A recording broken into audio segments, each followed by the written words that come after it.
স্বাগতম সবাইকে জ্ঞান পেশি চ্যানেলে। আজকের ভিডিওতে আমরা এক বিতর্কিত কিন্তু গুরুত্বপূর্ণ ইস্যু নিয়ে আলোচনা করব, আর তা হলো ফারাক্কা বাঁধ। চলুন দেখি এই বাঁধের পিছনের ইতিহাস এবং বাংলাদেশের মানুষের ওপর এর অত্যাচার, এর প্রভাব কেমন। আসসালামু আলাইকুম প্রিয় দর্শক, আজ আমরা আলোচনা করব ফারাক্কা বাঁধ সম্পর্কে, যা ভারত বাংলাদেশ সম্পর্কের একটি গুরুত্বপূর্ণ বিতর্কিত বিষয়। জানতে চান কিভাবে এই বাঁধ তৈরি হয়েছিল, এর কারণে বাংলাদেশের মানুষের কি কি ক্ষতি হচ্ছে প্রতি বছর, এবং কোথায় কোথায় বাঁধ দেওয়া হয়েছে, তাহলে ভিডিওটি পুরোপুরি দেখুন, জেনে যাবেন। ফারাক্কা বাঁধ গঙ্গা নদীর উপর অবস্থিত একটি বাঁধ। ভারতের পশ্চিমবঙ্গ রাজ্যের মালদহ ও মুর্শিদাবাদ জেলায় এই বাঁধটি অবস্থিত।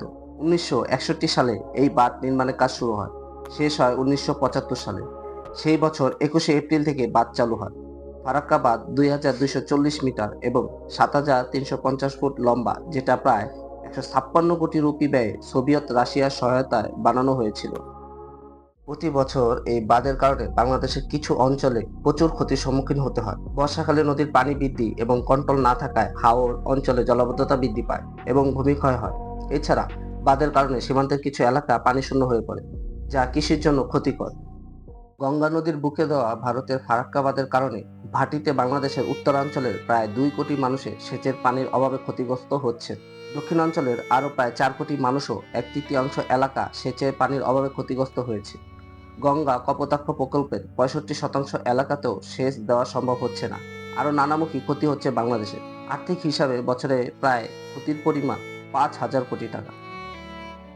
পদ্মার উজানে ফারাক্কা বাঁধ নির্মাণের প্রতিবাদে 1976 সালের 16ই মে মাওলানা আব্দুল হামিদ খান ভাসানীর নেতৃত্বে মরণবাদ ফারাক্কা অভিমুখে লাখো জনতার লং মার্চ অনুষ্ঠিত হয়।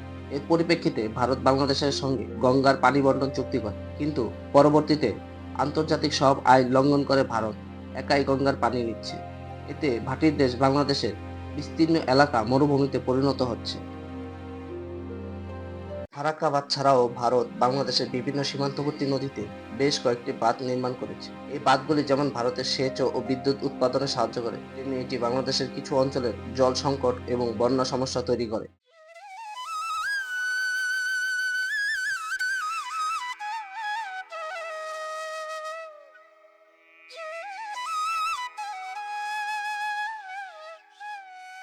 ভারত 54টি নদীতে বাঁধ দিয়ে বাংলাদেশের বিশাল এলাকা মরুভূমিতে পরিণত করেছে। টানা ভারী বর্ষণ এবং ভারত থেকে ধেয়ে আসা হঠাৎ বন্যায় ফেনী, নোয়াখালী, লক্ষ্মীপুর, কুমিল্লা, চট্টগ্রাম, খাগড়াছড়ি, মৌলভীবাজার, হবিগঞ্জ সহ দেশের পূর্বাঞ্চলের 12টি জেলায় স্মরণকালের ভয়াবহ বন্যা দেখা দিয়েছে। ভারতের ত্রিপুরা রাজ্যে ডুম্বুর বাঁধ খুলে দেওয়ায় এসব এলাকায় বন্যায় ভয়াবহ রূপ ধারণ করেছে। এসব এলাকার বাড়িঘর, রাস্তাঘাট, শিক্ষা প্রতিষ্ঠান সহ সবকিছু বন্যার পানিতে তলিয়ে গেছে। পানিবন্দী হয়ে পড়েছে অর্ধকোটি মানুষ।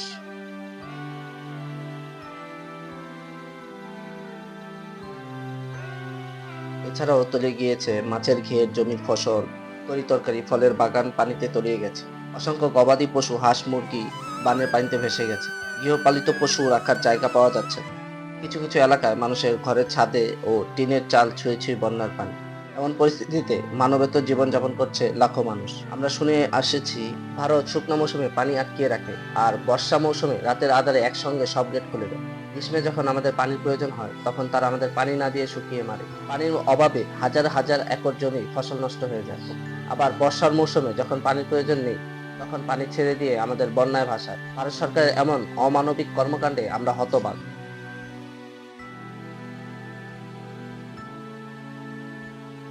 প্রিয় দর্শক, আমরা শুনে এসেছি প্রতিবেশী দেশ ভারত আমাদের সবচেয়ে বড় বন্ধু। কথিত বন্ধু ভারত ফারাক্কা সহ অভিন্ন 54টি নদীতে বাদ দিয়ে বাংলাদেশের বিশাল এলাকা মরুভূমিতে পরিণত করেছে।